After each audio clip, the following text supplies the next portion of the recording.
Thanks for being here. Subscribe to Cheating Stories Best, so you don't miss new stories. Does a cheating wife come back even if you ruined her life?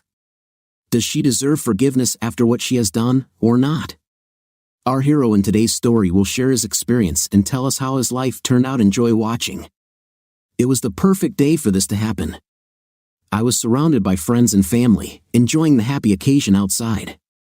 The whirlwind of fun attracted curious onlookers who either sneaked glances at the celebrating crowd or looked with envious eyes, wanting to be included in the guest list. My father, Harrison Williams, sat at the head of the long table, presiding over the gathering with a wide smile on his face. He finished a story that caused bursts of laughter from everyone. Numerous waiters and waitresses hurried to fulfill the various orders of the assembled guests. The waiter deftly placed a rare third glass of Chardonnay in front of my mother, Tracy Williams. She lazily ran her fingers along the stem of the glass, smiled at her husband, and then turned her attention to me.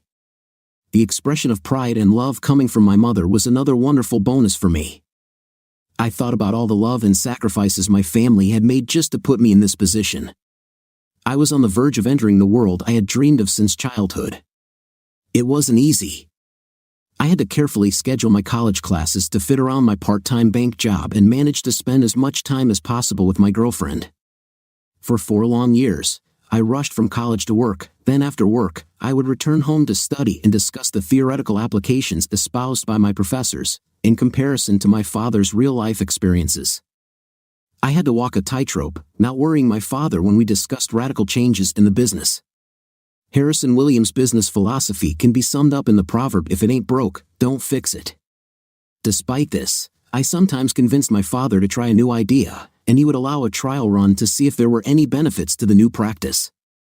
Sometimes a proposed idea failed completely, and we spent countless hours debriefing, trying to come to a consensus on why it failed. Sometimes an idea was successful but not to the extent expected, so we carefully adjusted it to maximize profits. Then there was one time when a new idea was a wild success, and I had to resist the urge to tell my father, "I told you so." On the other hand, I fearlessly communicated to my professors which ideas they should adopt and which ideas they should discard from their ivory towers. Many professors resented the public exposure of the failure of their business models, and my grades reflected that bias to some extent. But I felt obligated to share my experiences with my fellow students so they wouldn't make similar mistakes while making a living. While my ethical stance prevented me from graduating with honors, I received my degree, which was one of the reasons for the celebration. Now armed with a business degree, I will join my father in running the family bank that has provided our family's livelihood for 6 generations. I already had my eye on a girl who I expected would help me start the 7th generation. Stacy Buckman was sitting next to me, talking to her mother who was across the table from her.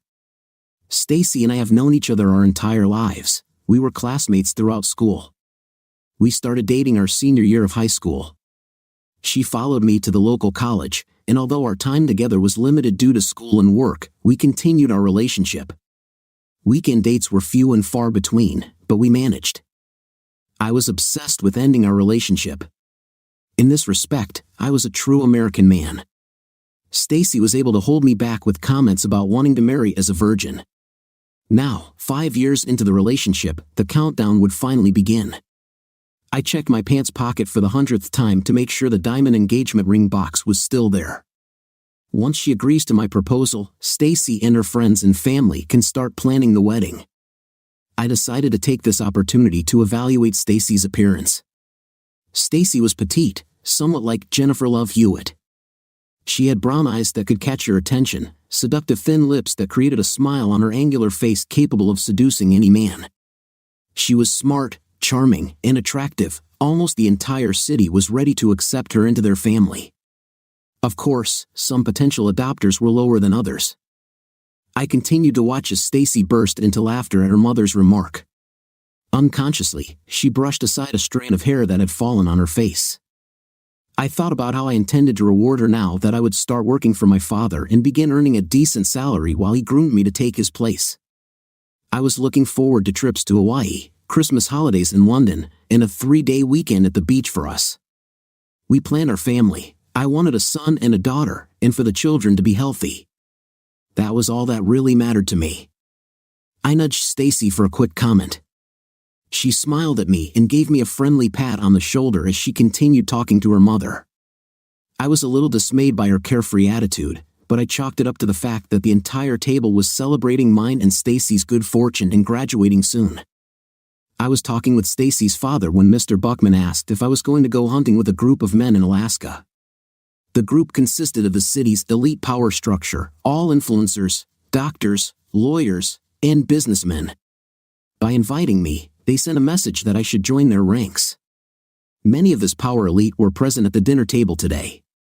They came not only from a sense of commercial loyalty but also from the high respect that the Williamses and Buckmans had in the community. My father had helped many during his career as president of Camden Bank and Trust, and my mother worked tirelessly on many community projects to benefit the less fortunate members of society. The Buckmans did the same, skillfully donating money to charities, as the owner of the family mill, Charles Buckman, was the richest man in Camden. He did all of his personal and business banking with my father. Now that Stacy and I were about to get engaged, these two families were about to unite into a local dynasty for Camden. This would be akin to Prince William marrying Kate Middleton, and we would live happily ever after, I thought, looking at my future bride with adoration. Charles Buckman rose from the table with his glass of wine raised, waiting until the various conversations died down and everyone turned their attention to him. I want to thank each and every one of you for coming out tonight to help us celebrate. It seems like just yesterday that Stacy, Troy, and their classmates walked to school together, for all the crayon drawings that decorated our refrigerator, for all the countless hours we helped you with your homework, for all the times we attended your school classes, and supported you, Stacy, for making your mother and me the happiest and proudest parents one can be. When you become an adult, I would like to properly express the love and feelings I have for you, my child, he said with misty eyes. Stacy spontaneously stood up and ran to her father to hug him, as the audience erupted into applause. I love you and Mom so much, Dad, she exclaimed, causing another burst of applause. Well, baby, now let's get to the good stuff. As a graduation gift, we're giving you a pair of tickets for an all-expenses-paid tour of Europe for the entire summer. Stacy squealed with delight and kissed her mom and dad when they handed her the thick envelope. I started to wonder if I could take that much time away from work. It didn't matter if I couldn't. I was confident that Stacy and her lucky friend would enjoy the ride of their lives. It would push back our wedding date, but it would allow me to build our nest while Stacy had her fun. I decided it was now or never. So, I stood up and walked over to Stacy. I reached into my pocket and felt for the jewelry box. Stacy's father and Mr. and Mrs. Ben Buckman kindly stepped back to allow Stacy and me to be center stage. Stacy looked at me questioningly as I stood next to her. I just want to take a moment to thank everyone for coming here tonight to help celebrate our college graduation. And while it may have seemed like yesterday to Mr. Buckman, it seemed like Chinese water torture to me. This funny remark caused laughter in the room, but the only thing that made it all bearable was the wonderful woman standing next to me. In first grade, we shared milk from the same carton. In sixth grade, we were sent to the principal's office together for a reprimand, I said, raising an eyebrow, which caused another burst of laughter. I finally wised up, I continued, and asked her out for my senior year of high school. From there, we both went to college here, and although school and my work kept me from seeing her as often as I wanted, it made me appreciate her even more. I turned to Stacy and looked her in the face. And I really appreciate you, Stacy. I've known for a long time what you mean to me. I've loved you since first grade. And I know what you will mean to me for the rest of my life, because I intend to tell you I love you for the rest of my life. I got down on one knee, took out the box, and started opening it. I noticed Stacy's eyes went wide, and she raised her hand to her open mouth, showing signs of hyperventilation. Stacy Ellen Buckman, will you marry me? By this time, the entire restaurant had fallen into dead silence, focusing on the dramatic scene before them. They sighed in unison, waiting to applaud Stacy's approval. I continued to look at Stacy's face lovingly, as the shock of the proposal was so obvious on her face. Stacy's eyes darted wildly across the table, back to me, down the table, and back to me. An anxious nagging began in my brain as the pregnant pause continued. What I initially perceived as shock or disbelief now turned into panic. She looked back at the table, ignoring me on my knees with a flawless 4-carat diamond ring held out towards her. David, she begged and rushed to the front door. The creak of a chair being quickly moved away from the table was heard. The incredulous and shocked audience caught a glimpse of someone chasing Stacy. The man only turned to look at me for a moment as he ran past to chase Stacy. It was David Porter, my best friend and the guy I was going to ask to be my best man at my wedding. The consequences of Stacy and David's actions were absorbed into the collective mind of the audience, and all attention was focused on me, a kneeling figure swaying from the action. Slowly, I rose from my knees and put the box with the ring back into my pocket. I walked like a zombie towards the back exit, away from Stacy. I didn't look at anyone as I blindly climbed the steps leading away from the building. My eyes, full of unshed tears, accompanied me as I walked past my car and began the long, difficult journey home. I sat at my desk as the morning sun flooded my office. I turned in my chair and looked solemnly at the empty buildings crumbling in the town square. One of these destroyed buildings was the scene of my proposal fiasco. 6 years had passed since the humiliation in front of the entire city. For 6 long years, I was the butt of jokes all over Washington County.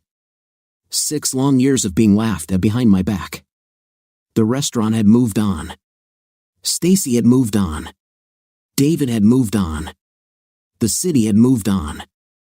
This whole damn world had moved on from a dead point. The only one who did not budge was me, chained by heritage and necessity to Camden Bank and Trust. The intercom rang.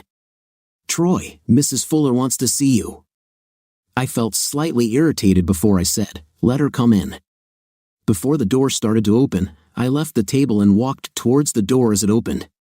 "Let me take this, Mrs. Fuller," I said with some alarm, looking at the large box the woman was carrying. "Damn it, Janet, you should have helped carry it," I thought. I looked at the thin, attractive brunette accompanying the fragile old woman. I took the box and quickly placed it on the table, then helped Mrs. Fuller into the chair. "How are you today, Mrs. Fuller? May I help you?" "Why not, my child? I just wanted to bring you an armful of heirloom tomatoes from my garden. I still remember how much you love them," she said, despite all the worries. I felt my spirit brighten as I remembered all the trips to Mrs. Curry Fuller's garden as a child, planting and digging potatoes, onions, and peanuts, installing stakes for tomatoes and bean runner stakes to hang on, endless watering of melons, tomatoes, and watermelons, and corn collection and cleaning. We climbed apple, peach, and plum trees to collect our spoils. It was amazing that what I now perceived as hard work had once been joy as a child. "Maybe it's the other way around for civilization," I suggested. "Mrs. Fuller, may I offer you something to drink?" "Well, I wouldn't mind a glass of lemonade or sweet tea, if it's not too much trouble for you," she replied. "Of course not, Miss Temple." "If you don't mind," Janet Temple winked at me and said, "Of course, Troy." She left to finish her errand, ignoring the subtle irritation on my face. I sat down in the chair next to Mrs. Carton Fuller, as befitted her status as a very favorite client. "Are you sure I can't help you with anything today, Mrs. Fuller?" I saw her hesitation. The good old lady was racking her brains over how to approach this dilemma. "Mr. Williams, Troy, Mrs. Fuller." "I will always be Troy to you," I interrupted her gently. The lady smiled, pleased that I had acquiesced to her superior status. "Thank you, Troy. I have a situation. I need a personal loan of $20,000. At that moment, Janet Temple entered the office with a tray on which stood 2 glasses with ice cubes and a pitcher of lemonade. She poured the drinks and apologized. "I need a loan, but I don't have anything to back it," Mrs. Fuller said, embarrassedly. "Don't worry. May I ask why you need the money, Mrs. Fuller?" "It's for my grandson. He's finishing his last year of college, but something happened with his student loan documents. I told him that I would try to pay for his education until the problem with the documents was resolved." "How long will you need the money?" I mentally sighed when I realized I was going to do this. "I can give it back in a year, Troy. He will complete the paperwork for the other loan, and it will be applied to your loan. In addition, he will receive money from the grant and will reimburse expenses for me. Plus, he should have a good job after graduation, so repayments won't be an issue." "Is this for Paul, your daughter's eldest son? Do they still live in Seattle?" I asked, trying to remember Donna's son and the few times I met him when they came to visit Mrs. Fuller. Then I remembered how many years ago I was in love with Donna Fuller, but it was just a wayward teenage fantasy. I smiled sadly, putting the past aside. I mentally tallied up the payments as we continued talking and asked her if the monthly payments were within her range. She paused and asked what they would be like in a year and a half. Not trusting myself 100%, I took out the calculator and told her the result. She agreed that it was appropriate, and I called Tom Jenkins in the loan department, asking him to prepare the loan documents for Mrs. Fuller to sign. We spent the next 30 minutes reminiscing about past events and enjoying lemonade. I then escorted Mrs. Fuller to the loan department and assigned the very capable Tom Jenkins to take care of her. Mrs. Fuller insisted on kissing me on the cheek and said, "Thank you, Troy. You remind me of your father these days. Not many bankers would give someone an unsecured loan, but your family has always worked with us. I know that your word is enough." I assured the old family friend, "You just keep sending me tomatoes, and maybe apple pie," I joked. Mrs. Fuller laughed and said, "I'll have it for you tomorrow." I returned to my office only to find Janet Temple sorting tomatoes and separating the ripe red ones from the green ones. "What are you doing with my tomatoes?" I asked. "We'll have tomato sandwiches for dinner today," Janet replied. "Who is this we are talking about, Miss Temple?" I approached her from behind. She smiled. "By the way, Miss Temple, it wouldn't hurt to be a little more professional here in the office." "Yes, Mr. Williams." She turned to face me and hugged my broad shoulders. "You gave her an unsecured loan, didn't you? And you lowered the interest rate so we won't actually make any money on the deal." "Yes, that's right, Janet. That's Miss Temple for you." "Troy, if you continue to be a sucker for every hard luck story that comes along, you won't be in business anymore. If that happens, I'll just take my tomatoes and find a job somewhere." It turned out that bacon, lettuce, and tomato sandwiches were on the menu at my apartment that evening, and Janet Temple was a welcome dessert.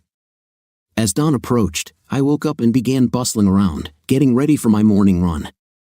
After changing into my tracksuit, I kissed the top of Janet's head, which made her smile as she stretched awake. "Why don't you go back to bed?"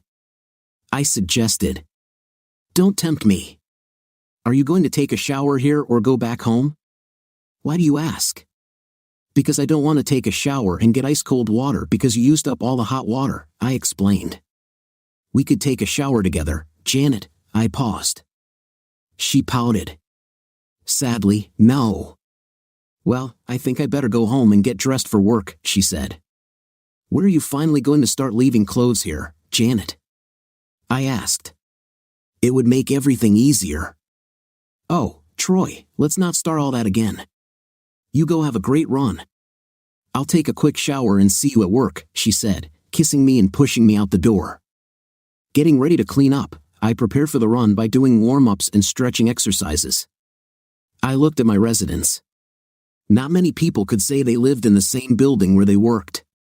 Even fewer would live in the 3-story bank building that occupied a city block. Like many mornings, I marveled at the Greco-Roman architectural style combined with the granite stone and columns that stood majestically at the main entrance of the building. My ancestor built the first permanent building of the young city. He studied well the effect he wanted to create. Prosperity and permanence were the guarantees that encouraged others to build. They closely copied the architectural theme of the bank, and the entire town square represented wealth, employment, and industry. Or so it was, I thought sourly, looking at the ghostly buildings in the dilapidated city square. Now, my bank remains the last bastion, the last reminder of a past that brought so many regrets. As I ran, my regulated pace was broken only by the sound of my footsteps and breathing. I used it as my quiet time to reflect and focus.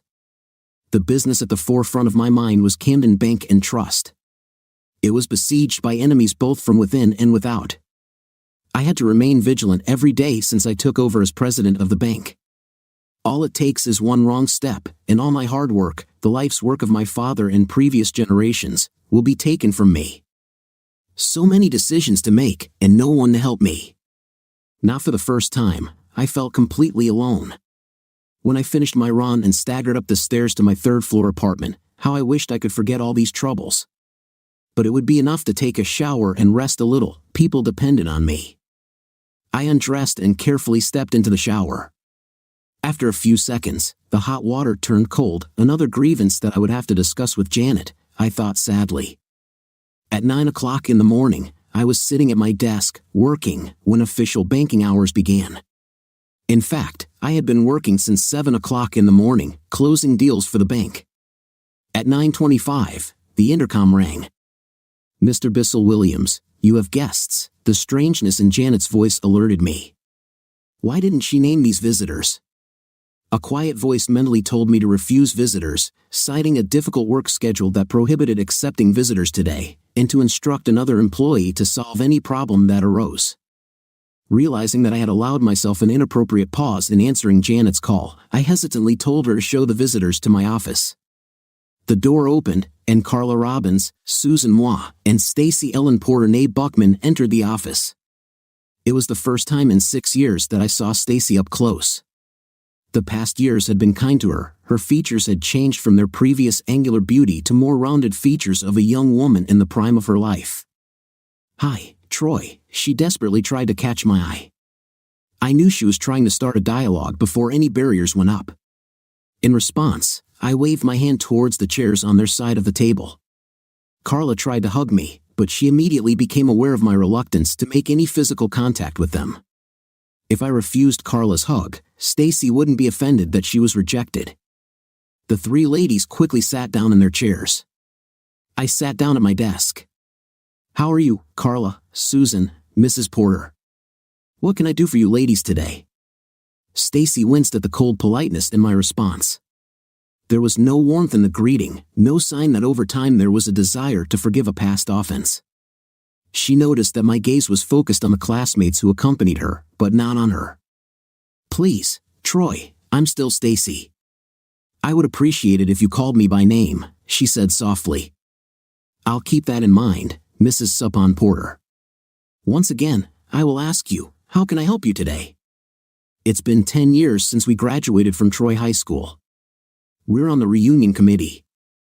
We're trying to gather recruits for the committee in support for the reunion." Susan took the lead in explaining the purpose of their visit. I said nothing. Over the course of my career, I have discovered that silence is a necessary and effective negotiation tool. Of course, this was not the usual business transaction that I was used to, but the same principles applied. "Well, Troy," Susan asked irritably. "I'm sorry, Susan. I haven't heard anything that requires me to comment," Susan sighed. "Could you help lead the committee, Troy?" A minute passed before I answered. "Isn't it customary for the class president to chair the reunion committee?"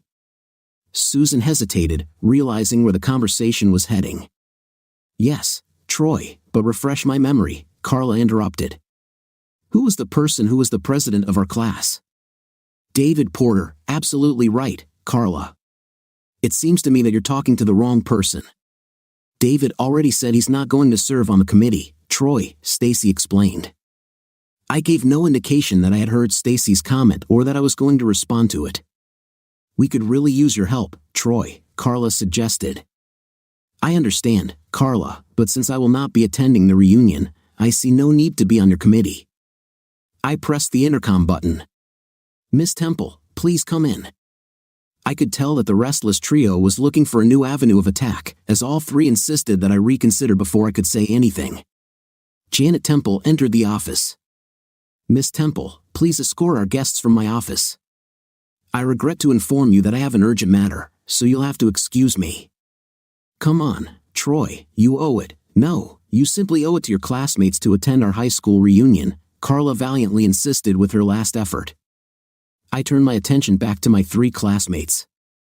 "Before you all go, I would like to tell you a little story about the word should." I began my story sarcastically. A beautiful woman walks into a bar. Before she could sit down, a man appeared in front of her.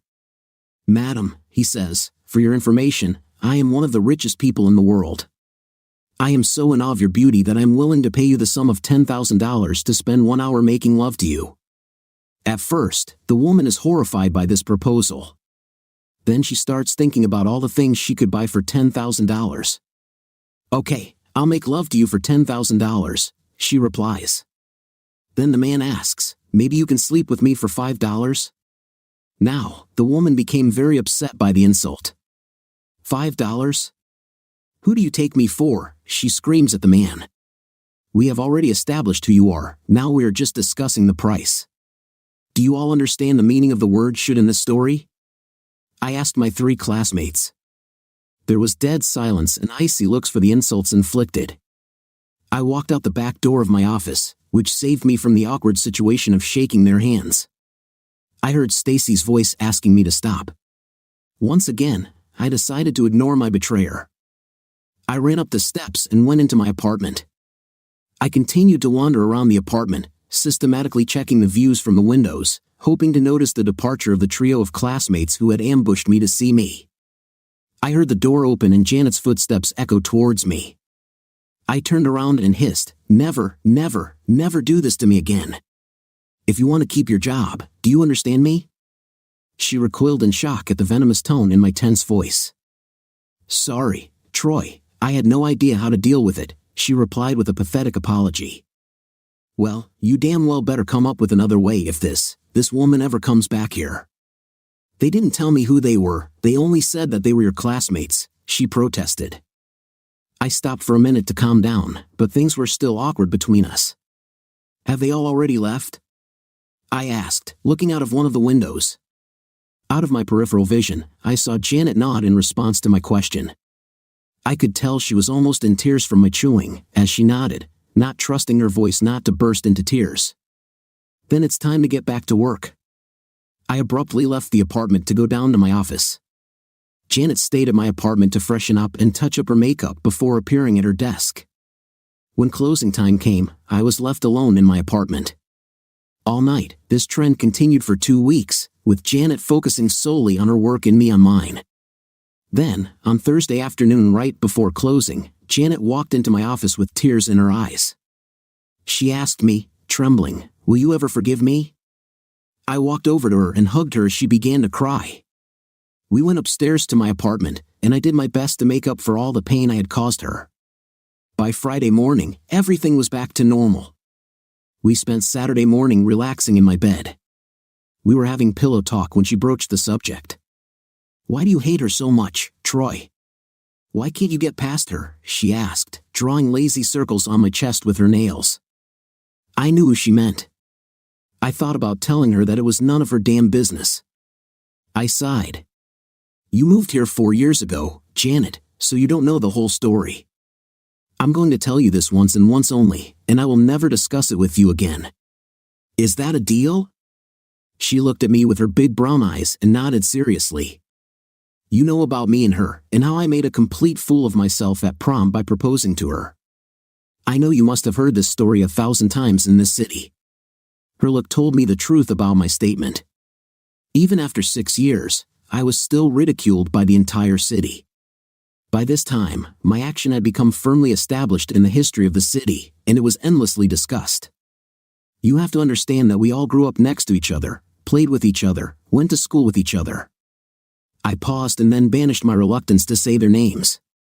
David and Stacy have been my closest friends since kindergarten. Stacy insisted that we play house with her, and we attended countless dinners with imaginary pies, cokes, cakes, ice cream, and candy. One day I became the father, and David became our child. The next day David would become a father, and I would be their child. Stacy, of course, was always the mother who dictated our actions.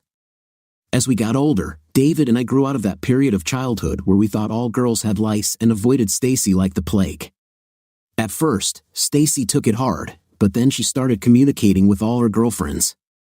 David and I were close like brothers. We were at each other's houses every day, playing Little League baseball or Boy Scouts or soccer.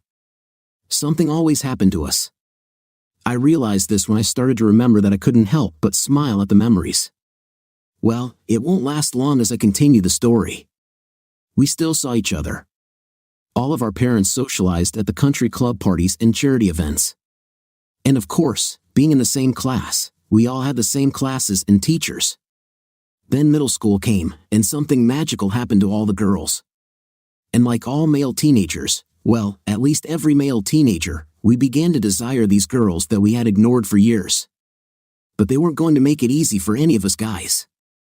So we had to jump through hoops like carrying books for them or buying them a cheap bracelet or ring or something like that. That's exactly what happened to me and David. We began to see Stacy in a new light and wonder. We both wanted her in an even bigger surprise. Stacy decided she wanted David. You know that even at such an early age, being rejected was a real blow, but I survived. I started dating and was still friends with David and Stacy. Somewhere at the end of the line, Stacy and David went off the rails. He started cheating on her and openly talked about dating other girls. Stacy couldn't stand it. And a week before homecoming, she came to me and asked me to invite her to the prom. I went to David and told him. He said he didn't mind. He had no intention of seeing her again. So we started dating. And feelings grew between us. I started doing things outside of dating, like helping her with her homework, washing her car, things like that. I even started spending time getting to know her parents better. I would go there and force myself to play chess and lose to Mr. Buckman constantly, listening to him lecture about what interested him. These were usually business matters, especially those related to Buckman's businesses. He kept throwing out these platitudes like in business, the big eat the little or do unto others before they do unto you. I just sat and listened, hoping to impress him. College came, and Stacy knew I was preparing for our future. We talked for a long time about engagement and marriage. She knew I would be ready as soon as we graduated from college, so it wasn't a flash of lightning out of the blue. She knew we talked about children and everything else. She should have expected this. I desperately searched for words to put into words a situation I still couldn't explain, let alone understand. She even chose that damn ring, I commented, looking at Janet, hoping that made sense. Janet nodded and patted my hand to let me know she understood. Collecting my thoughts, I continued. I don't know when David returned to the stage. I had no idea that she and David were dating. If she had told me, maybe none of this would have happened. But I continued to see her every day at school and go out with her every weekend, and I had no idea that anything was wrong. So, I get punched in the face in front of the whole world, and everyone laughs at me and talks about Stacy and David's novel Little Romeo and Juliet. I never thought about how Stacy felt, but it was enough for me that Stacy decided to take him with her to Europe. It was a graduation gift from her parents. She ran away with him, and they went to London, to Paris, to Rome, to Athens, and I was stuck in Camden with my heart ripped out of my body every day. I have to man up and go to work and pretend no one knows what happened to me. Stacy and David arrived home for a whirlwind wedding to put to rest any rumors of their European romp. After that, they moved out of state until the noise died down. Stacy and David were hired to work for one of Charles Buckman's subsidiaries in California until all the fuss died down. Meanwhile, Charles Buckman was incredibly angry that I had put his daughter and his family in a situation of public ridicule. My little performance had far-reaching consequences. The city was torn apart over who was to blame for the fiasco. Unfortunately, Charles Buckman wasn't going to stand by and watch people defame his little girl. He came to visit my dad and me at the bank and put the blame entirely on me. He then told us that he had looked into the matter and decided that our city needed another bank to break what he called our stranglehold. He was there to close his accounts. They will be invested in a new bank opening across town. My father tried to convince him not to do it. This would lead to a serious gap in the bank's finances. But Charles Buckman was not going to refuse. So, he withdrew his money, and my father had to scramble to find alternative financing to meet his obligations. Word got around that he was in a tight spot, so he negotiated at a disadvantage. Commercial lenders charged him outrageous rates, and he had to agree to keep the bank afloat. It was an hour after hour, day after day struggle to keep the doors open. But Charles Buckman isn't done yet. All salaries of Buckman industry workers were paid onto Buckman cards, and all employees were forced to open Buckman accounts for direct deposits, debit cards, and credit cards. Then car loans and home loans came at rates that my father could not match. Due to the problems, we had clients left in droves. Buckman's ads flooded the area, as small businesses were convinced to trade our machines for theirs. He basically had us in a stranglehold and wasn't going to give up. He told all local entrepreneurs that they would be well advised to move to him on the other side of town. They did so, causing urban desolation here in the town square. This has led to a decrease in our clientele, which meant we kept losing money. I fought alongside my dad every day, trying to atone for my mistake that caused all this trouble. I convinced my father to give me access to some dwindling funds to trade the stock markets and arbitrage trades to stop the bleeding. Fortunately, I succeeded, but we kept getting hit.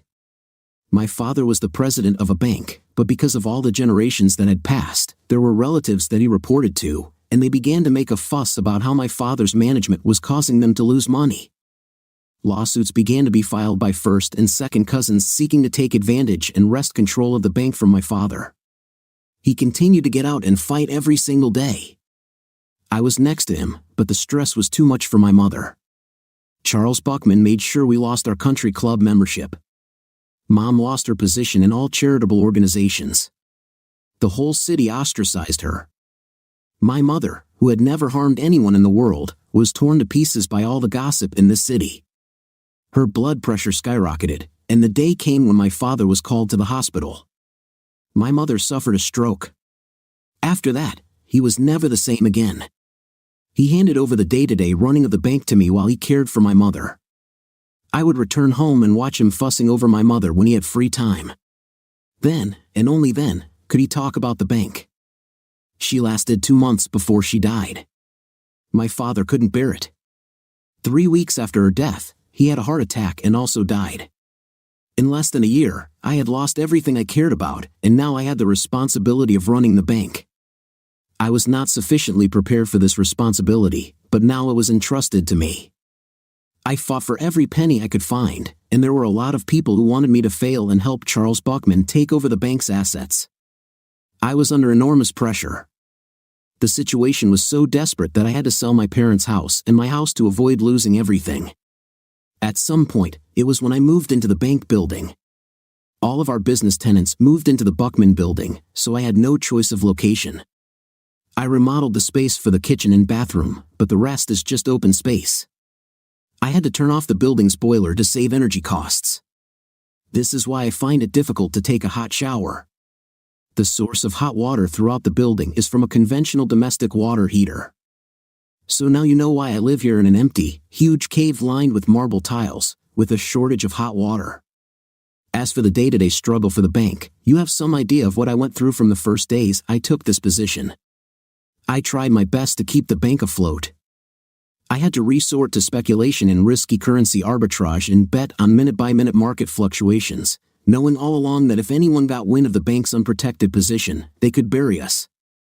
I had to offer loans to risky businesses that no other banking institution would touch. And you know about the books, how I present a false set of numbers to show that the bank is safe, but the real books actually show how much trouble I'm in. If the auditors ever get their hands on them, I'll be finished and end up in jail. That's why the Sauron Field enterprise is so important to me. As you know, I've been working on this deal every day for the last 2 years. If I can pull this off, I'll be solvent again. I can pay off the bank and creditors and stop robbing Peter to pay Paul. I can carry a legitimate set of books with me and not worry about my head being on the chopping block.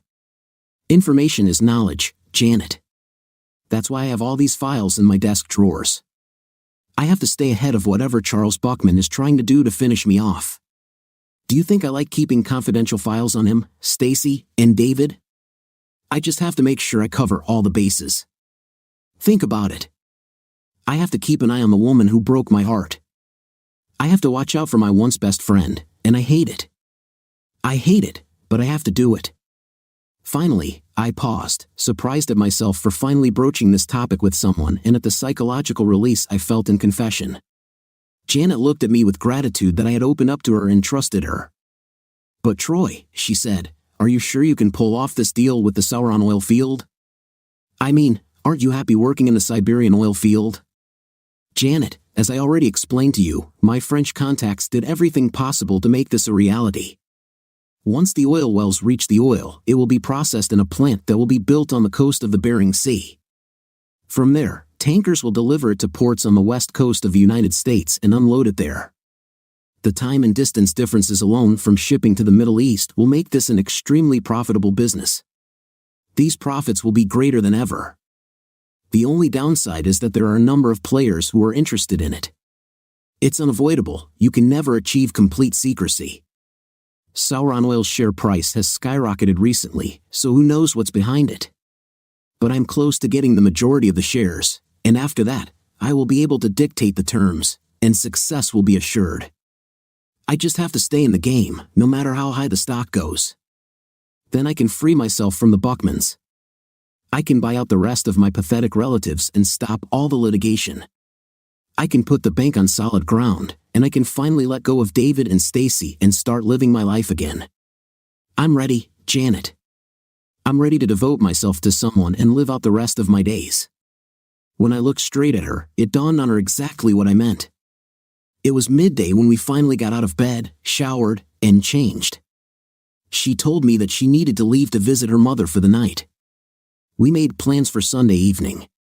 I spent some time corresponding with some overseas partners via the internet and then decided to go for an afternoon run. Just as I stepped outside to get ready to stretch and warm up, I saw her leaning against my beat-up pickup truck. As much as I wanted to avoid confrontation, I decided it was best to move on and get it over with. As I approached, she stood up from my truck. "I didn't think you'd ever come out today, Troy," she remarked. "What would you have done if I hadn't done this?" I asked. "I would come back tomorrow and wait again." "What if I didn't show up tomorrow?" "Then I would come to your office tomorrow and wait all day until you refused to see me, and the whole city would laugh at us again," she explained as if nothing had happened. "Well, then it's good that I'm here so you won't be ashamed in front of the whole city like I once was, right?" I answered venomously. The anger caused by the answer shocked her, but she continued. "Troy, I just want to tell you that I made a mistake. I made a huge mistake, and I hurt you. This was never my intention." She looked at me with pleading eyes. "For God's sake, Troy, you surprised me and I panicked. You have no idea how much pressure a proposal puts on a girl. I was exposed to everyone, and I was expected to give you an answer in front of the whole city." I interrupted. "No, Stacy, you won't get off that easy. We had all these discussions. You even showed me what kind of ring you needed. So don't stand here and tell me how much I surprised and confused you. It wasn't me who ran out the door, it was David Porter who was chasing me," I roared in response. "Yes, Troy, I ran, and David ran after me, and we were cowards and ran away to Europe together." But I was already coming to my senses when I finally realized how screwed up I was. "I went to my father and told him that I would come back to you because I love you." She paused, her voice breaking. "He flew into a rage and told me that I had already made him a laughingstock and that I would not be allowed to repeat this mistake by returning to you. He told me how he publicly severed all personal and business ties with your family and that he will not allow me to make him look like a fool again." Her eyes filled with tears. The next thing I remember was that I married David and was banished across the country until my father saw fit for us to return. My marriage was a mistake, Troy. David never liked me, he just liked the idea of being Charles Buckman's son-in-law. He thought it was some kind of huge prank to sneak behind your back and play a trick on me.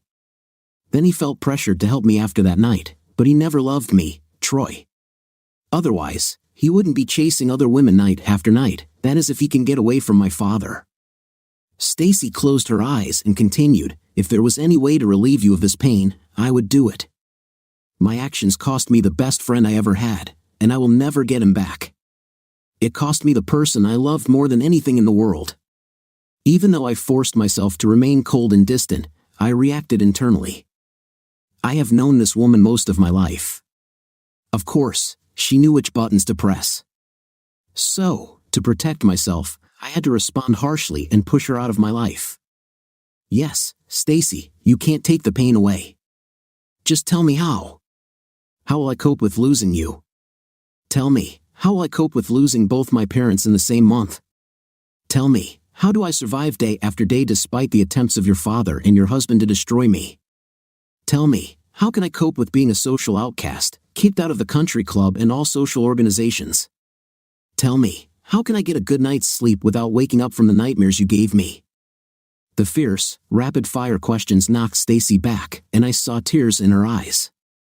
I knew I had to run or I would be forever damned in my desire for her. "Now, if you'll excuse me, I'll go for a run and forget about you again." Barely able to contain herself, she nodded, and I turned away from her and began to prepare for a run. I almost tripped when she sobbed, "Okay, Troy. I did it, and now I will live with the consequences. Lastly, I want you to reconsider your decision not to go to your homecoming today. You still have many friends among our classmates who would like to see you, and for those who don't, your presence will prove that you are not a coward." I pretended I didn't hear her last remark and ran, the last untainted thing in my life. The zen of running was now absent, as I barely ran a mile before stopping on a bench in a city park and, hidden from view, sat and thought. I began to realize that even if I lived to be 100, Stacy would still haunt me. I stayed there for the rest of the day, trying to decide what to do. I looked up at the imposing country club building. In the whole city, there was nothing more than this symbol of exclusivity. Only the rich and powerful were welcome, but for some special occasions, such as a high school reunion, minorities, the oppressed, the never-haves, were given a brief, rare glimpse into a way of life they would never know. I walked past a few of my classmates who were gawking at the splendor of the surroundings and greeted them. Even though I had been kicked out of the club 6 years ago, I was no longer interested in it. I headed down an immaculately clean hallway lined with plush carpeting, decorative vases, and landscape paintings, all the trappings of grandeur, leading to the banquet hall. There in the doorway sat the obligatory table emblazoned with the Camden High Tigers logo. It was led by my classmate Susan M., whom I had last seen in my office trying to get me to work at the reunion. Her eyes widened as I approached. "Troy Williams," I announced to her, as if I wanted to remind her who I was. "I didn't check in, so I guess I have to pay for being late, don't I, Susan?" She excitedly took my money and said, "It'll only take a minute, Troy." She started typing quickly on her laptop. I stood to the side while Susan attended to other classmates who had pre-registered.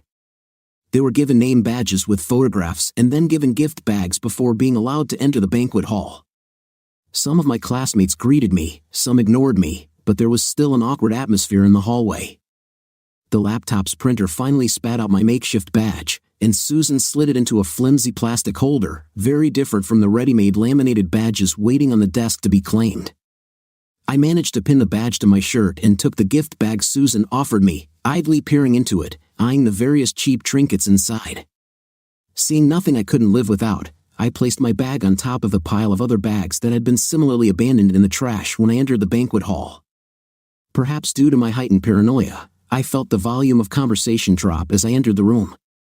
Not wanting to confirm my fears, I headed straight to the bar. I hastily paid $10 for a gin and tonic cocktail.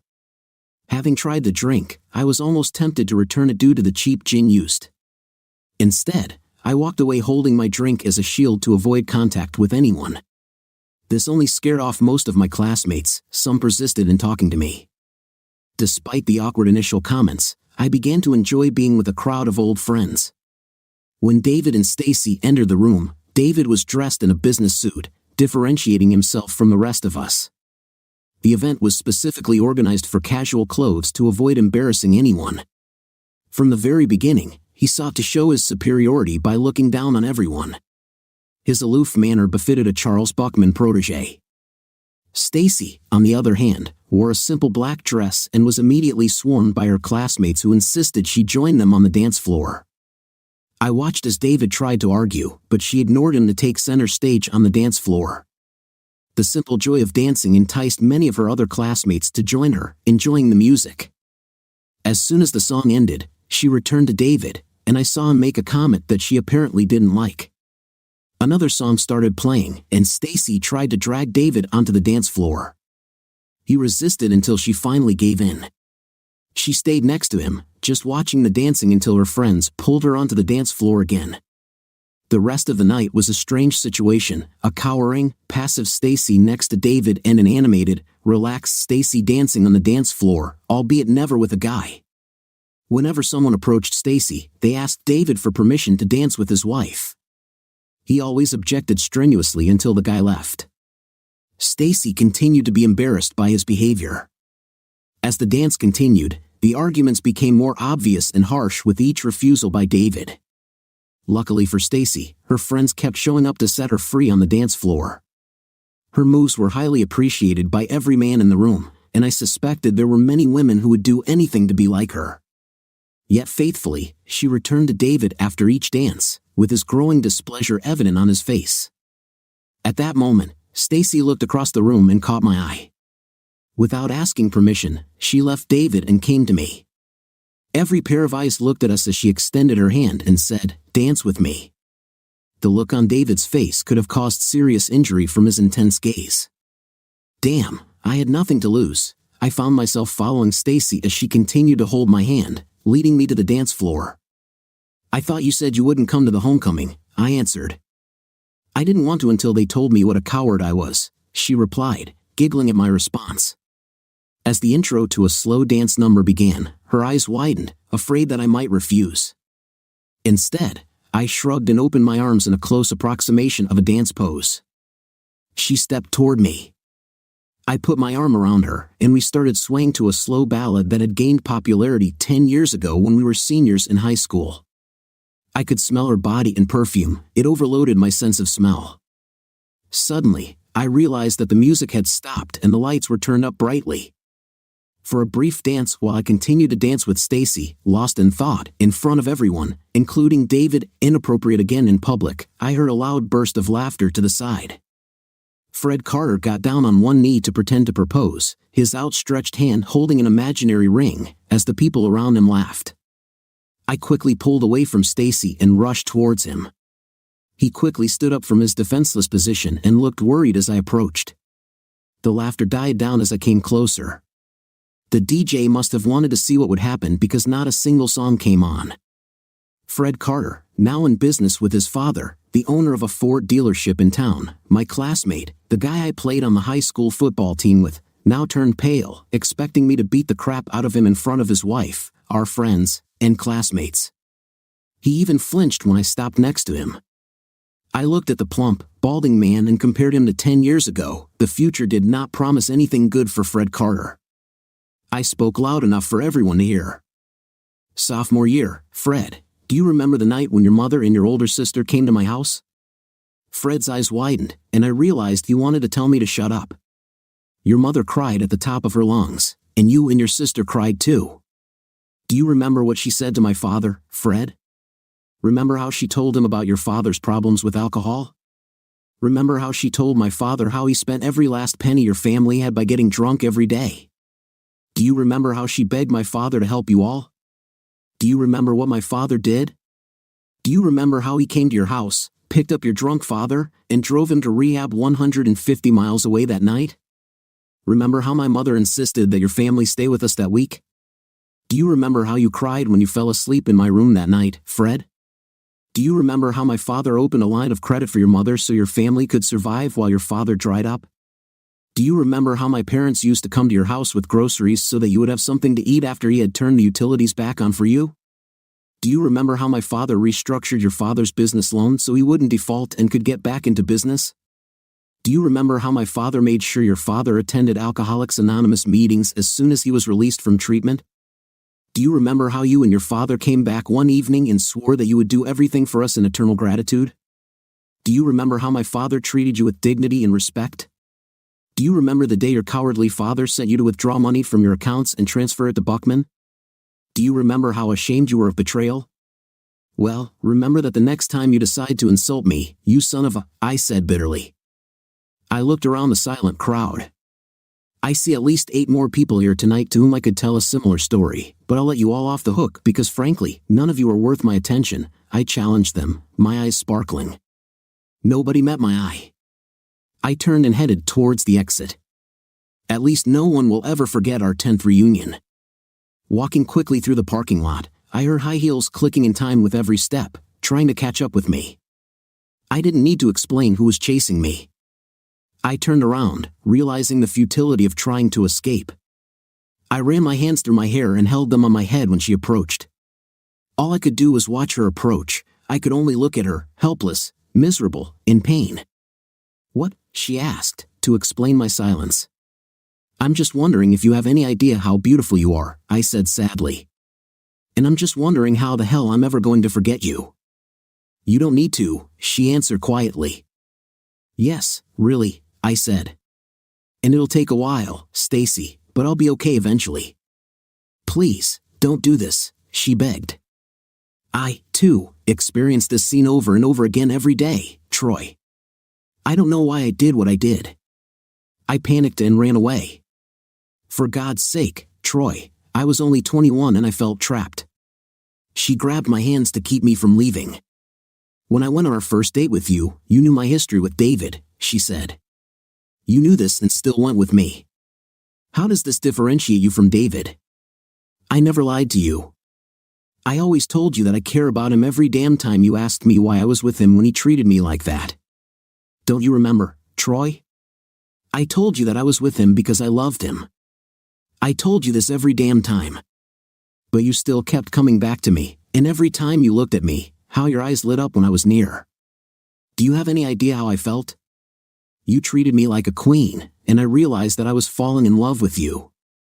I hated the way David treated me, but I was conflicted. You spent every second you could with me. You came and helped me with my homework or washed my car, or just hung around. You spent time with my father to be by his side. I wish I had $1 for every chess game I watched you lose to him, or listened to him talk about his business. David kept cheating on me, and the next moment, I felt like I was cheating on him with you. You kept asking me out, and I started to accept that we were a couple and David was history. But it still pissed me off that he was dating other girls. You never gave me ultimatums, and I was able to relax, knowing I could go at my own pace. And I fell in love with you. Of course, we didn't have an intimate relationship, but if you had ever pushed me even just a little, we would have done it, and you knew it. But you also knew that I wanted it to mean something when I wore white to my wedding. But deep down, I always couldn't understand why David let me go. Why didn't he fight for me? How could he let me go to you? Back then, you and I were in college, and we had our own lives. How we were going to get married and have children. But while you continued to focus, I was still caught up in my questions. And without your knowledge, David came to me and asked me to take him back. And I found myself trapped between the two of you. On the one hand, I had Mr. Dad serious, hardworking, reliable, and loyal to me. On the other hand, I had Mr. D fun, dangerous, carefree, and unreliable. I know it sounds like a cliché, but you two made me feel complete. When we had that train wreck that evening, I panicked, ran away, and hurt you like I shouldn't have. I was so embarrassed by what I had done that I kept running. I ran away to Europe. I ran away to California after I got married because my father cast me out. It didn't matter, Troy. No matter where I ran, you were still in my mind. So I decided to return home and meet you face to face. I am indebted to you. My life is not going the way I wanted. I hate my life with David. I hate that he never stopped cheating on me, Troy. But it's not like high school when he cheated on me like he always did. I had you to make me feel better then. Now, he's cheating on me, and I'm all alone, Troy. The reality is that I belong to you. I made a big mistake, and I'm going to take care of it, Troy, yes. But there's one big difference, Stacy, between our realities. The day after you ruined me, you were still with David. And the next day, and the next, you didn't come back to me. I'm still locked in hell, not by choice. I wake up every day knowing that the woman I love is with another man. Can't you see, Stacy? You made your choice, and circumstances after this will never allow us to be together. So please, let me go.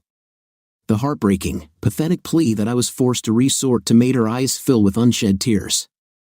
I broke the grip she had on my arms. I'm just going to leave, Stacy. Tonight was a mistake, just another big mistake. Where she got her strength, I have no idea, but she grabbed my wrist and pressed my palm to her. She looked at me and said, "Now try to leave." She kept holding my hand to her, and God help me, I moved closer to her and kissed her. She moved closer to me in agreement. "Please, Stacy, stop. Right now." I was out of breath. "Stacy, I can't. If I do this, I'm no better than David. I don't have much left, but my conscience won't let me do it. If your marriage is that bad, then leave. Go, divorce him, and find someone who will make you happy. There is too much history between us to overcome. There is too much hostility and animosity for us to ever overcome. Your father will destroy me, or I will destroy him. There is no other way. I'm tired of you hurting me, Stacy. You must understand that I will always love you. All this time, all this pain, all my pretending that I hate you, this is killing me, Stacy. I will never forget you, but I need it to be over between us. I need to think of you as a friend. No matter what happens now, if we continue tonight, I promise you that you will hate me, or I will hate you, for the rest of my life. My explanation became the catalyst for her sobbing as we continued to hug each other, right in front of David Porter. He hit me. I'm going home. First of all, I didn't hear a word from Janet, my future bride, all weekend. I could only assume that she had heard about the play at the country club and was angry with me. Secondly, I was unlucky to have David Porter as my guest. I turned around and saw him standing in the doorway of my room. David, what did I do to you to make you hate me to such an extent? My question startled David for a brief moment. The anger in his eyes was replaced by a feeling of doubt as he searched for an answer. Mr. Holier than thou, Mr. I think I am better than everybody else, he snapped. Did you think I'd let you steal Stacy from me with impunity? You didn't allow anything, I quickly interjected. You left her, and I came up to you and told you that I was going to ask her out. You didn't have a problem with it. Well, you know what? I changed my mind and decided that I really wanted her. And she still didn't give up. Hell, even when we went to Europe after she ran away from you, all she did was mope and cry over you. She still didn't sleep with me. I was so angry. Then we flew back to the city, and her father said that she would marry me because he wouldn't tolerate any more scandals from her. So we had our wedding, and she cried like a baby. So now, I go out and have fun, and she sits at home wishing she never left her poor Troy. And that's okay with me because when you finally become homeless, she can have you. As far as I'm concerned, I'll run Buckman Enterprises, and you'll dumpster dive, David. I just want to tell you once that you have a long way to go to get rid of me, I replied, and don't think that you can kick my ass, even after you hit me on the sly. The hint that David lacked the ability to restrain me weighed heavily on him as he walked away. I wanted him to dwell on this fact. Janet was still missing. I kept in touch with Tom Jenkins, who handled business on my behalf. I was thinking about weighing in on some aspects of banking that he wasn't privy to when I was informed that Stacy wanted to see me. I suppose you heard that I'm being banished again, she said weakly. I heard. Sorry, Troy. I didn't want you to get hurt. Looks like that's all I'm good for, she started crying. Quiet, Stacy. It is not your fault. You need to leave, walk away from this because no matter how it ends, you will be hurt. Go to California, start from the beginning, find someone you can love, and leave me, David, and your father behind. Don't look back, I said. I have someone here that I love, she insisted, squeezing my hand tightly. I removed my hand. Will you love me if I destroy your father, Stacy? Because I intend to do this. Can you bear the thought of being known in this town as the woman who betrayed her own father?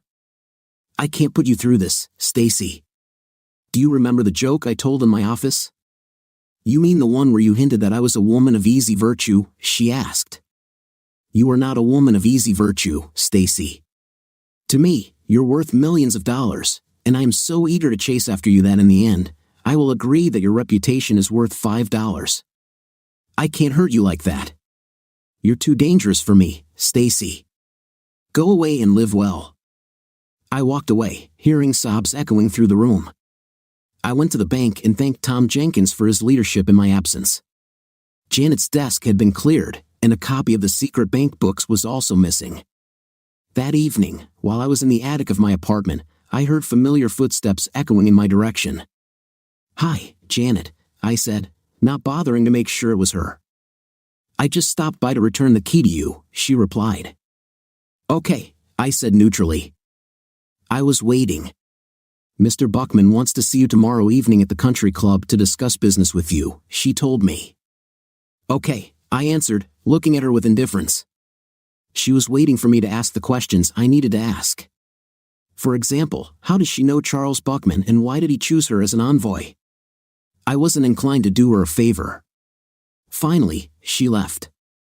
I pulled into the country club parking lot, turned off the ignition of my car, and just sat there. I ignored several passersby who approached my car as they entered or exited the building. Summoning up the focus and energy I would need to survive this encounter, I began a series of deep breaths. Finally, I left my beat-up old Chevrolet among the immaculate Cadillacs, Lexuses, and Mercedes and walked up to the entrance. The secretary station at the entrance was prepared for me to jump through hoops by announcing my name and the purpose of my visit. Then, I had to wait for an escort since I was not trusted to walk down the hallway alone. I walked past her as if she were invisible and ignored her shocked expression and protests as they faded as I continued down the hallway. Politeness was not necessarily a priority in my current thinking. Today, I would not waste energy on subordinates. Out of nowhere, country club manager Thomas Clark appeared next to me, matching my pace step by step. "Good evening, Mr. Harrison. How nice to see you here again," he said cordially. I looked at him. Thomas Clark was one of the few protesters who opposed my family's expulsion from the country club. It was a testament to his talent at running a country club that kept him from losing his job during the general upheaval when Charles Buckman went to war with my family. "Good evening, Mr. Clark. I'm glad to see you too," I said despite my general intentions. I felt obligated to express my appreciation for his efforts. He nodded to me, and with that little said and left unsaid, my companion and I continued down the corridor. "Mr. Buckman has reserved an office for your meeting today," he reminded me. We approached the office, and he seemed to want to tell me something else. I slowed down to give him a chance. With a concerned expression on his face, he began, "Mr. Harrison, if I can help you with anything after tonight." I was touched by his generosity. "Thank you, Thomas. This means a lot to me," I assured him, and we entered the office. If ever there was a monument to old school male dominance, it was reflected in the atmosphere of the country club office. It's not that women were prohibited from entering the room, it was simply a matter of history and heritage that they would be subtly discouraged from being in it. The large room was decorated with hunting trophies of various wild animals hanging on the walls, photos of various expeditions adorned with garlands for beauty. I had a fleeting desire to see if there were any photographs of any of the trips my father had been on. The faint aroma of expensive cigars competed with the walnut and oak logs blazing in the huge stone fireplace. Light and shadows danced on soft leather chairs and sofas. The gleam of polished mahogany furniture, topped with Waterford crystal decanters filled with various cognacs or liqueurs awaiting consumption. The shelves were filled with rare first editions of literary masterpieces, many of which were autographed by the authors. In the corner stood a large globe that demonstrated its antiquity with unexplored parts of the world, names of forgotten countries, and changing borders. And right in the center of the room, confident in his mastery over his universe, stood my nemesis, Charles Buckman. His brother-in-law, my former friend David Porter, hovered nearby, acting as a companion. I looked at Charles Buckman's lumbering figure, remembering how scared I had been all those years ago when I was courting Stacy, all the little humiliating barbs and jokes I endured while studying the chessboard during one of the games he insisted on playing while I waited for Stacy to get ready for her date, the inevitable checkmate as he grabbed my king. "Enchanted checkmate, signifying yet another one of my defeats, Troy Evans Williams," he said, as if he had given me a death sentence. "I have not seen you for a long time, not long enough, Mr. Man," I replied. "You wanted to meet me, Mr. Buckman, so tell me why I'm here so I can get out of here and go home." "Why don't we have a drink, Troy?" He called the manager of the country club and asked him to go to the storage room and bring him a decanter of rare Remy Martin Louis XIII cognac that the manager kept for him. "I'm impressed, Mr. Buckman. What is the bottle for now?" "Last time I bought one, Troy, it cost me about $125,000, if I remember correctly." "Mr. Buckman, the only time you toast with that cognac is when you get a great deal." "Exactly right, Troy," he commented, taking the decanter from the manager. Thomas Clark excused himself from the room, and Charles Buckman poured healthy portions into 3 glasses and handed one to me. I just bought out Camden Bank and Trust. He looked at me with those soulless eyes, waiting for my reaction. It's strange, I don't remember agreeing to sell it, I said calmly. David walked over, took the third glass of brandy, and looked at me with pure gloating. You'll have to sell, Troy. The state bank auditor will audit your bank on Monday. A copy of the real books that you have been hiding from everyone will be presented for their consideration. After they compare them with the prepared books you fooled everyone with, an investigation will be launched. Then it's just a matter of following the paper trail, Troy, he explained happily. How did you find out about the books? I asked. Troy, I was always 2 steps ahead of you, he grinned, shaking a glass of cognac in his hands to warm the drink. I know everything you did. I hate to see that you never paid attention to any of the business lessons I taught you a long time ago. I know about those ridiculous files you keep on me and my daughter Stacy and my son-in-law David in your desk drawer. I know about all your business deals, Troy. He stopped to light a smuggled Cuban Cohiba cigar. I continued to wait patiently. All your business deals, he emphasized, blowing out a ring of smoke. This includes the Sauron oil deal you were working on. And as I mentioned, I have access to copies of your books, Troy. It will be interesting reading for the whole country once this story comes out. However, there is an alternative solution, suggested Charles Buckman. If you give the bank to me, the actual books will never be reported. There will be no investigation, and you can walk away rather than spend the rest of your life in state prison on embezzlement charges. Why do you want to take over the management of a bankrupt bank, Mr. Bickertman? You buy it, and you will have to service the accumulated debt, I asked, puzzled by the request. Just call me sentimental, Troy. I remember you growing up with Stacy, how you came and played with her even when I thought you would be my son-in-law instead of David. I'm doing this for old time's sake. Think of it as not tarnishing the name of your mother and father. They wouldn't approve if their only child became a criminal. As far as I understand, you did this for my parents' hearts, not for your revenge withstood. And they died, Mr. Buckman, I interjected angrily. You tried to destroy me and my bank. So after everything you did to me and my family, you're going to blackmail me into giving you the bank? What happens to my clients when they can't make payments on their car or house? An irritated Charles Buckman replied, what will happen is exactly what happens to any of my clients who can't keep up. I'll foreclose on them. I'm in the business of making money, boy. If I told you once, I told you 1,000 times, in nature, the big eats the small. It was a lesson that neither you nor your father ever understood. I can still do without you, Mr. Buckman. I have a pending transaction related to the Sauron oil reserves. Once this deal is signed, all my financial worries will end. The money will be returned to the bank, and no one will know anything. Even if you report me, you won't have the opportunity to prove it. Charles Buckman and David Porter laughed in my face. You won't be able to rely on Sauron oil reserves, Troy. Without your knowledge, I bought every stock that was available on the open market. I now own 63% of the shares, and that number is growing. I'll be richer than Bill Gates and Warren Buffett combined before it's all over, and you'll be left in the dust, Troy. Checkmate. I remained silent while he and David enjoyed my obvious torment. He studied my discomfort as I began searching the room for any escape. I glanced at the table where an ornate chess set stood ready to be played. I remembered all the games I played against Charles Buckman and lost. I continued to stare at the chessboard's ebony pieces and their counterparts, carved from ivory by a craftsman many years ago. Now they waited silently for the game. Charles Buckman followed my gaze, and a smile flashed across his face. You know, Troy, we haven't played chess for quite some time. Why don't we make a little bet? If I win, David will take over as president of Camden Bank and Trust, and you'll go to jail. What if I win? I suggested, taking a sip of very expensive cognac. The very thought seemed to be a slap in the face to Charles Buckman. I saw him blush and fight for control of the ridiculous idea. He narrowed his eyes and said, if you win, you'll stay president of Camden Bank and Trust and work for me for the rest of your life, instead of going to jail. If it weren't for the fact that you've never beaten me at chess, I might have been tempted to lose on purpose to keep you under my thumb.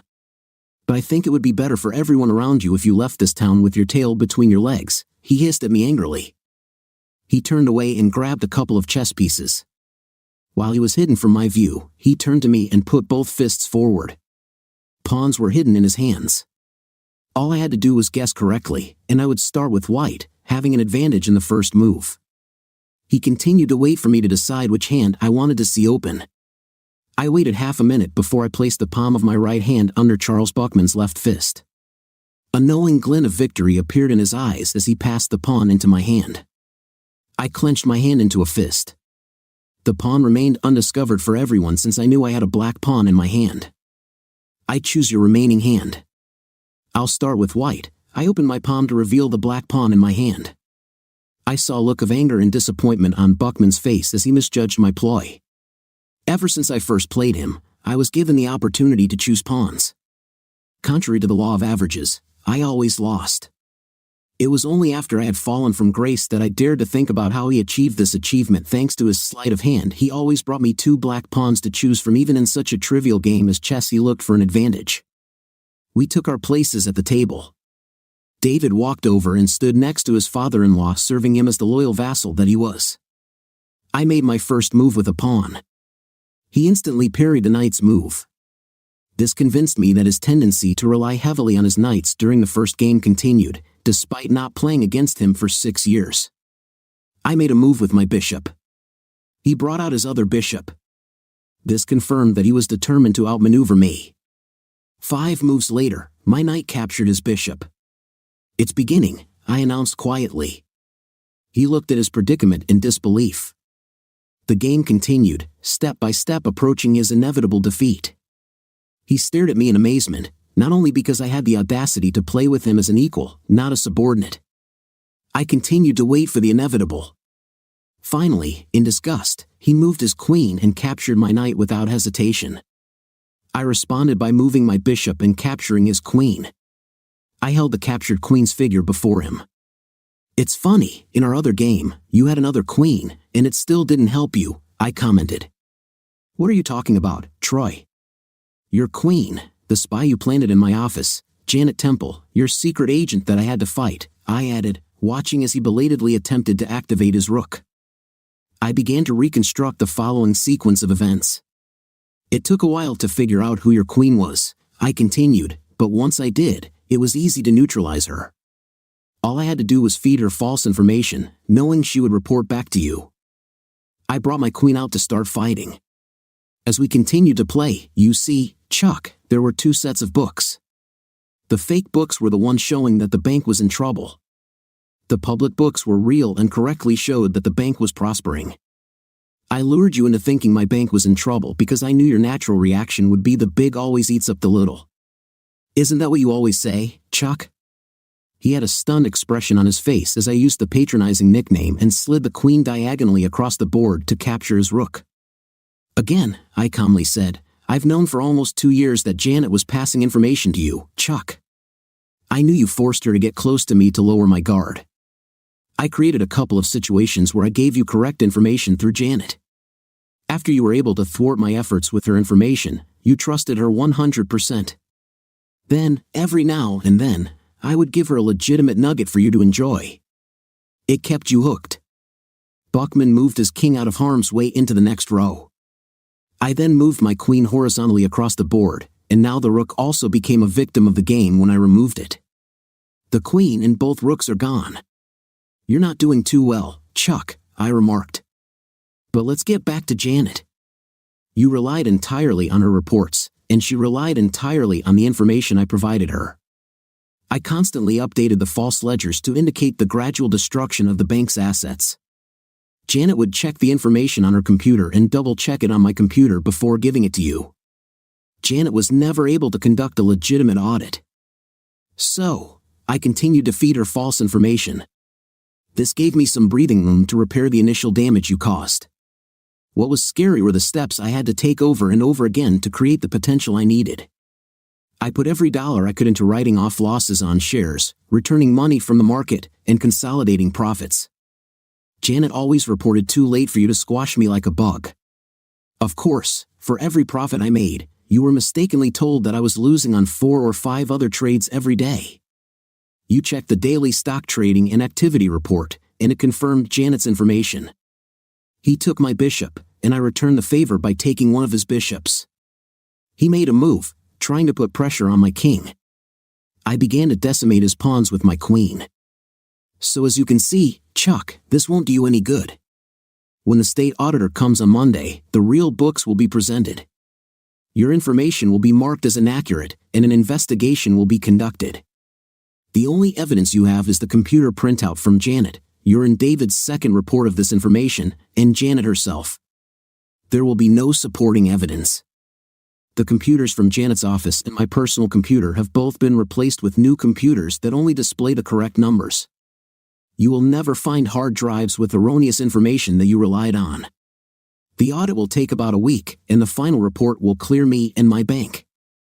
Now, my rooks were free as the end of the game approached. I captured his bishop. So you see, Chuck, your plan is going almost as well as your chess game. You underestimated me, and now you're paying for it. His remaining knight fell. Buckman's last major piece other than the king was the bishop. I moved my king to the dark square. Now his bishop would remain powerless against my king. With my queen and my rooks, I began to force his king to retreat, one painful movement after another. And yet, Buckman did not yield. But I didn't want that. I wanted his king to be trapped like a rat. And finally, we were there. My next move would be to checkmate him, and he knew it. His face burned with anger at the humiliating defeats I had dealt him that evening. So, Chuck, it looks like I beat you at chess for the first time. The moral of the story is that you should never underestimate the lengths to which your daughter's boyfriend will go to score points with her father, including losing at chess. I think I can count myself lucky that I didn't go with you and your drunk buddies on that hunting safari in Alaska. The thought of having to stick around and suck up to you for a whole week still makes me sick. Thank God David didn't hesitate to kiss your ass every day. David automatically leaned towards me, wanting to physically confront me until he saw the eager anticipation in my eyes. I think he realized that if we got into a fight, I wouldn't stop until one of us was either seriously injured or dead. He wasn't ready for that level. I looked at him for a moment, then insultingly dismissed him as a real threat and continued my speech. I know it was your idea, Chuck, to set Janet on me. But which of you came up with the idea of sending her to my bed? You or David? None of them admitted it. I guess I'll never know how it happened. Maybe one of you was at fault, or maybe you both independently hinted to Janet to try to rekindle the friendship. Or maybe Janet did it on her own initiative. What I do know is how it tore me apart again to remind me of the girl I cared about betraying me. What a brilliant idea to throw me off balance when you were plotting to steal my bank from me. Not only will I have to relive this pain, but I will also suffer the humiliation over and over again every day. So this pisses you off, Chuck? The fact that I will live to fight another day, that my very existence reminds you of the sins you committed against my father? Normally, angering you would be cause for concern, because even though I foiled your plan and saved my bank, I might watch you regroup and launch a new attack. But this is where the genius of a queen like Janet comes into play. I continued to lecture Buckman as if he couldn't stop hearing about the train wreck I had created for him. I know she also told you about the SAR and oil reserves that my bank relied so heavily on. Just imagine the estimated multi-million-dollar oil field that has yet to be developed. Sounds too good to be true, doesn't it, Chuck? And it is too good to be true, Chuck. I fed you false information again through Janet. I created Sauron oil reserves out of thin air, Chuck. You tried so hard to believe everything Janet said that you didn't do your due diligence. Why would I, who wasn't cunning enough to outsmart you, suddenly show any deceit? You knew I wouldn't dare take a wrong step. Therefore, everything I invested in had to be in good faith. Because of me, you saw a vision of the mythical El Dorado. By investing an initial capital of $100,000, you will receive billions in profits. You destroying me was just the icing on top of the cake. You carefully studied all the reports presented on the test fields and the engineering reports that promised certain success. All these reports from my desk that Janet stole for you, all these reports are from ghosts that I created. They existed only in my mind. With enough documentation, I kept pushing you closer and closer to the edge until you voluntarily jumped off the cliff. In all the international business transactions I have been involved in, I had ample opportunity to discover enough unethical businessmen to help me scam you for a percentage. With their help, I created a series of offshore shell corporations. Every time you bought shares of Soren, your money came back to me. I created a fake bidding war that kept pushing the stock higher and made you lose your money much faster. All the costs you incurred caused Buckman Incorporated's stock price to fall, and I bought your company cheap with your own money through a syndicate of holding companies and mutual funds. I now own the majority of your company, Chuck. Charles Buckman's complexion underwent a remarkable change. Instead of the red-faced anger he was displaying, he now had a shocked look of ghostly pallor as I continued to hit him. Within a month, there will be a new composition of the board of directors of Buckman Incorporated. All of them will be selected by me personally. The first step will be to remove you, Chuck, with a vote of no confidence. The second will be a vote for me as chairman of the board. The third will be changing the company name to Harrison Williams Incorporated in honor of my father. I understand that you will still be rich, Chuck, but your legacy will be gone, and that's what's important to you. The days of being the benevolent despot of this community are over. This is your luxurious estate, the Rolls-Royce you and your wife drive, the apartments you own, the private jet, all this in the name of the company will belong to me for tax purposes. However, I will allow you to keep your mistress. Charles visibly flinched at my revelation that I knew about his secret life. David watched in shock as his indomitable father-in-law's hands began to tremble. You'll spend the rest of your life complaining about me to the FBI, the SEC, and every other law enforcement agency you can think of, and it won't get you your money back. I've covered myself with countless layers of protection, and I'm still adding layers. You will grow old and bitterly regret your powerlessness to untangle my web. The political influence you once enjoyed will be gone, and you will be left all alone, screaming into an empty room for your revenge. I finished off the rest of the cognac. I leaned toward Charles Buckman, who was now gasping for air like a fish out of water. I moved my queen to the last row. You see, Chuck, you were wrong all along in your analogy between business and nature. It's not the big that eats the little, it's the fast that eats the slow. I extended my finger and slowly knocked over the king. Checkmate, I hissed. I left the room without bothering to look at the two pale men. The ensuing consequences were dramatic, and the town was occupied with gossip for months. I had truly edged out Charles Buckman and David Porter from their comfort zone. They lashed out at each other, blaming each other for their downfall. Mrs. Buckman divorced her husband after the public revelation of his latest mistress and continued to rob him of millions in the divorce proceedings. As I suspected, Charles tried unsuccessfully to get the authorities to investigate my case. With the loss of his wealth came the loss of his political power, since no one truly admired him without the support of his money. His mistress left him for greener pastures, and he entered into a series of relationships that continued his downward financial spiral. It was pathetic to see him continue to assume the air of a VIP when he was the laughingstock of the town. The city was shocked to wake up one morning and hear that he had died. The funeral was private and only for family members. Stacy and her sister flew in to attend and flew out immediately after it was over. She didn't try to contact me. I knew that she blamed me for her father's death. However, David Porter tried to crash the funeral to convince Stacy to end the divorce proceedings she had started while she was in California. After his failure, he spoke publicly about his relationship with Janet Temple. Yes, my Janet Temple. They left in an unknown direction. Power is an aphrodisiac, Henry Kissinger once suggested.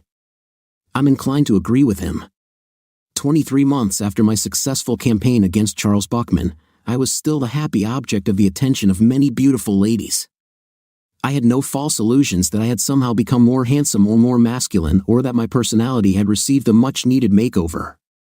No, all I imagined was the potential for an endless source of money, security, and prestige. I wasn't upset about this, not in the slightest.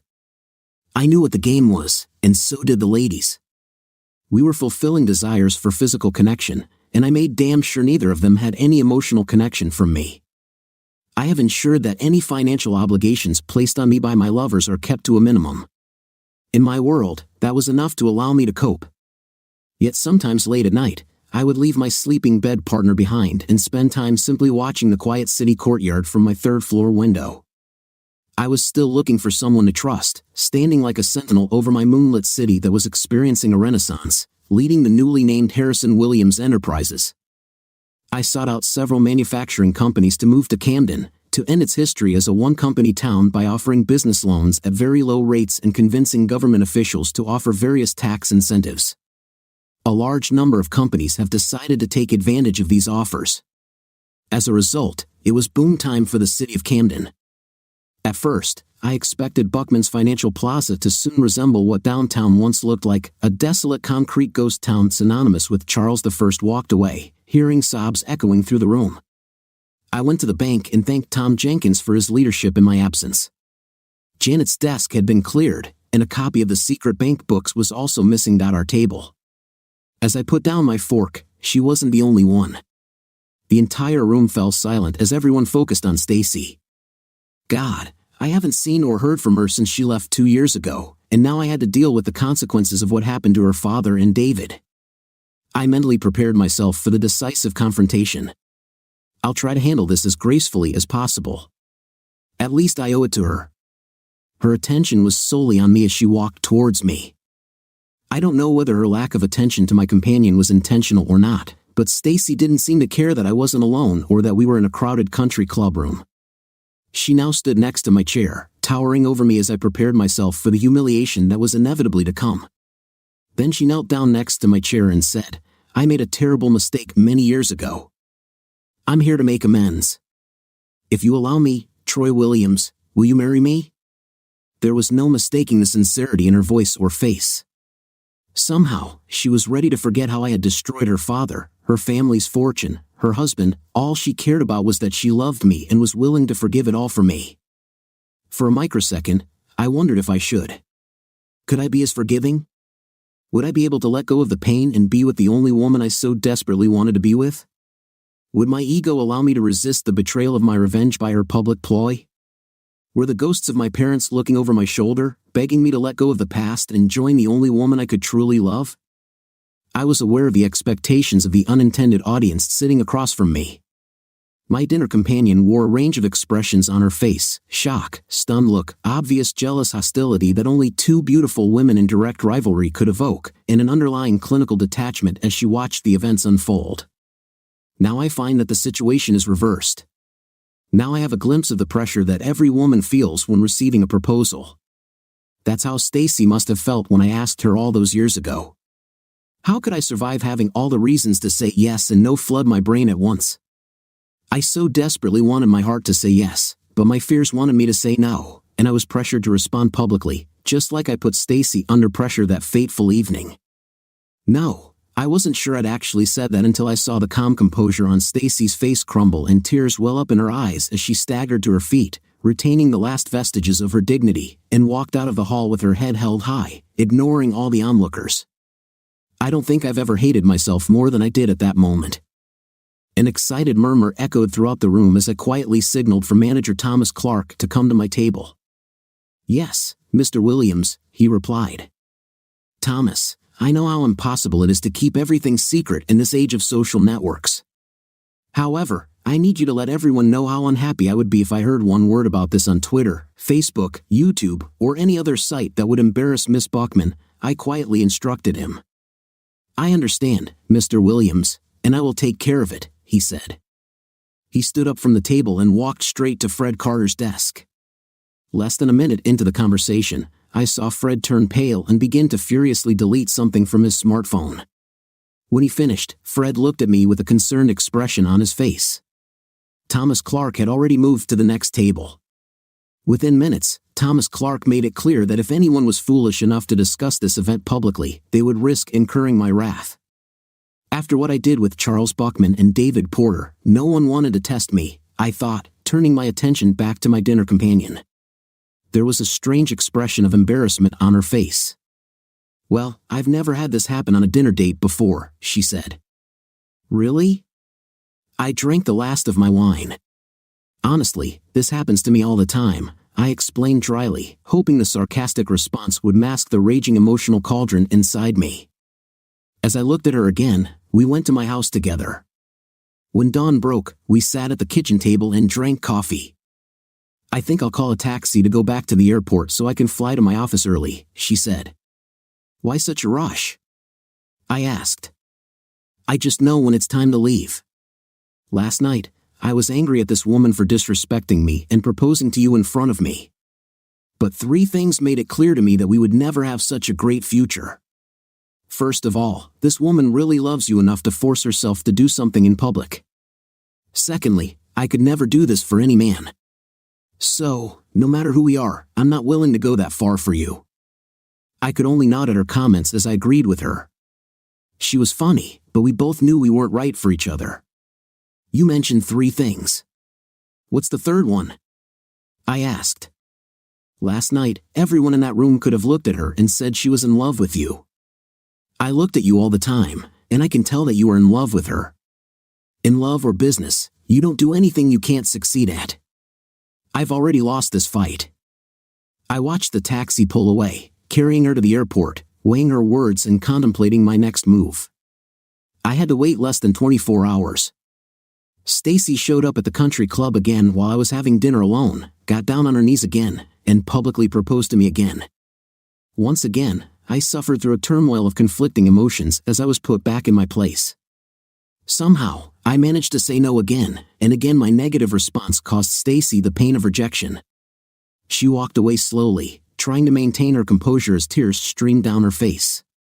The room erupted again into a buzz of excitement, and I called Thomas Clark and asked him to repeat his service as the previous evening. I knew it would be impossible to keep people from whispering about this event, but I could still try to limit the damage to local gossip only. On the 3rd evening, the hall was packed with people waiting for Stacy's arrival. They weren't disappointed when she showed up and proposed to me again. Unlike the audience, Stacy was disappointed when I once again refused to accept her marriage proposal. This time, there was no need to instruct Thomas Clark to tell the people not to broadcast any of the events they witnessed. He automatically went into damage control mode.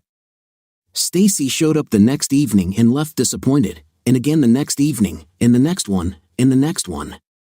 The event continued every evening. A week passed, then a month, and Stacy kept showing up to propose to me every night. I couldn't understand how she managed to endure so much pain and rejection, but every night she showed up hoping I'd say yes, and every night she left heartbroken that I'd said no. Her friends begged her to stop and salvage what little dignity she had and start over far from our hometown, but she continued to ignore them. Then a few brave souls approached me and suggested that I stop dining at the country club to put an end to the farce. I ignored them. Night after night, this continued. One change was that I never invited other women to dinner at the club again. At least I could keep the conflict just between the 2 of us and not expose anyone else to embarrassment. It was Friday night, and I was waiting. By this time, the initial noise from Stacy and my little dramatic scene had turned into lethargic acceptance by the crowd. Many began to overlook Stacy's hopeful arrivals and sad departures. She arrived just in time, still worrying about dressing up for the occasion and still hoping against hope that she could convince me to change my mind. She walked over and began her well-practiced kneeling routine as I raised my hand to stop her from going down. "Stacy, it's been 100 days since you came back and asked me to marry you. Every night I say no, and yet you keep coming back. How long are you going to keep doing this?"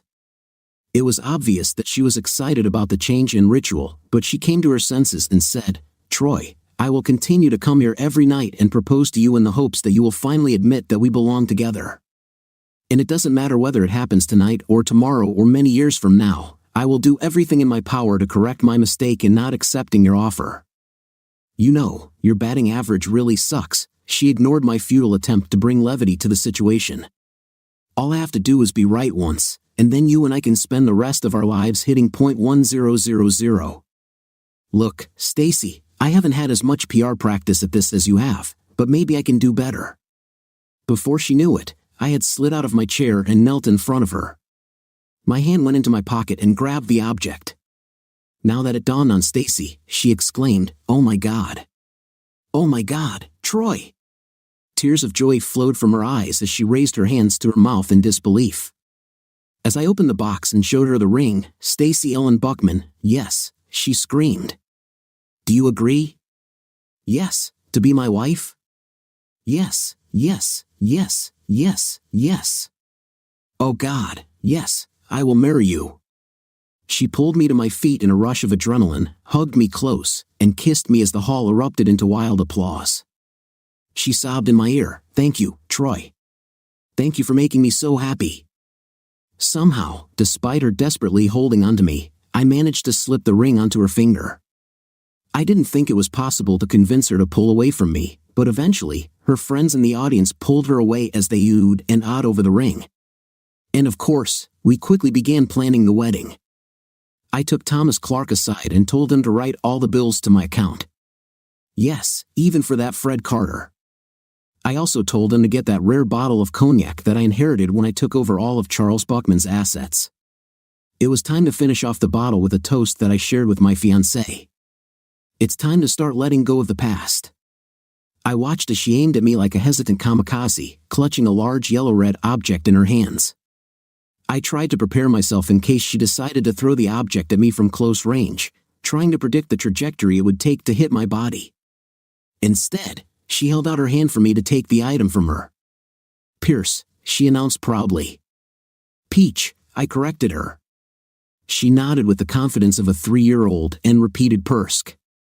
Having finished with this routine, she turned and hobbled back to the waiting baskets full of ripe, juicy fruits. If history repeats itself, in a few short moments, I will receive another peach. I touched and gently squeezed the peach in my hand and smelled it. It was ripe and ready to eat. I placed the fluffy fruit in an ice bucket that was used to hold several long-neck beer bottles, with which I rewarded myself for completing the harvest. Then, using a pocket knife, I began cutting the fruit in half, then into quarters, and removed the peach pit. I then cut it into smaller pieces so my child could enjoy the tasty treat. True to form, Karen returned with another peach and handed it to me. "Peach, Daddy," she demanded. Next to me, the love of my life started laughing at us. I looked at Stacy and smiled at her before turning my attention back to Karen. "Peach," I repeated to correct her, handing her a small piece of fruit. Her eyes sparkled as she tasted the fruit, the pulp and juice smeared all over her face. Somehow, she always managed to leave uneaten skin that ended up on my shirt. "Don't feed her too much, it's too close to dinner time," Stacy reminded me. "I won't, darling," I said, taking the opportunity to take another sip of the nectar of the gods as the cold amber liquid slid down my throat. "And no more beer, or you'll be completely useless when I'm with you tonight, okay? I understand your point of view." I handed her a slice of peach, and a mischievous smile appeared on her face. "Just remember, I have to unload these baskets at the farmer's market early this morning, Troy. That means we need to start early today." The sly look on her face told me that she also had plans for me in the morning. "But to help you, you call one of those kids you hired as assistants and order them to do this job for you tomorrow. I think something will happen that will require our undivided attention." I smiled back and then looked back at the area that consisted of our residence when we got married.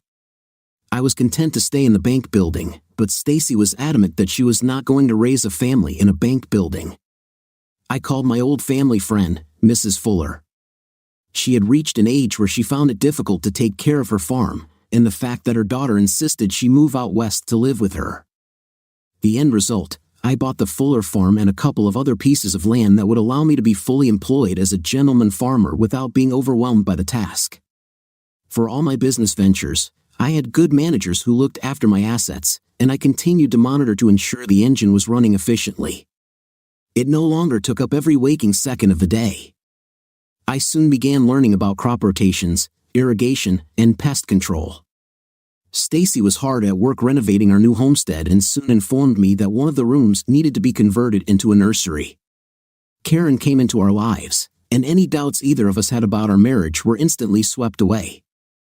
Ironically, our happiness was a source of great irritation to the locals who witnessed our trials and tribulations up close.